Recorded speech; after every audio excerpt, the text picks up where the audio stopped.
दिल के अटैक और फालिज में 80% केसेस में मसला ना तो प्लेक या चर्बी का होता है, ना कोलेस्ट्रॉल का होता है और ना ही कैल्शियम के जमा होने का होता है। 90% केसेस में जो हार्ट अटैक या फिर जो है स्ट्रोक होता है या फिर फालिज होता है, उसकी वजह जो है वो खून का लोथड़ा होता है। अब खून का लोथड़ा जो है वो बहुत सारी वजूहात की वजह से बन सकता है।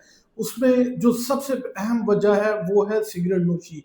जब भी आप धुएं को इनहेल करेंगे तो आपकी आर्टरीज के अंदर जो है वो कार्सिनोजिन जाएंगे, जो कि आर्टरीज को ब्लॉक करेंगे और उसको सख्त बना देंगे।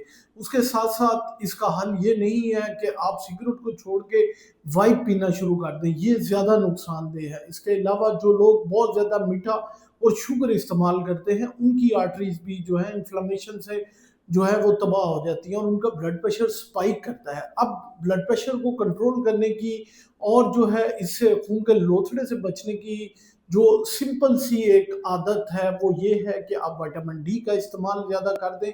और एल आर्जिनिन, एल आर्जिनिन किस में होता है? एल आर्जिनिन गोश्त और लिवर बकरे का या फिर जो भी लिवर है आपके पास गाय का, उसके अंदर एल आर्जिनिन बहुत ज़्यादा होता है, जिससे आपकी नाइट्रिक ऑक्साइड बढ़ेगा और उनकी नालियाँ जो हैं वो खुली रहेंगी। और तीसरे नंबर पे अगर आप सूरज की रोशनी में बैठते हैं तो ऑटोमेटिकली आपको विटामिन D3, K2 सब कुछ मिलेगा, जिसकी वजह से नाइट्रिक ऑक्साइड बढ़ेगा और आपका ब्लड प्रेशर कंट्रोल में रहेगा। ब्लड प्रेशर कंट्रोल में रहेगा तो खून का लोथड़ा नहीं बन पाएगा।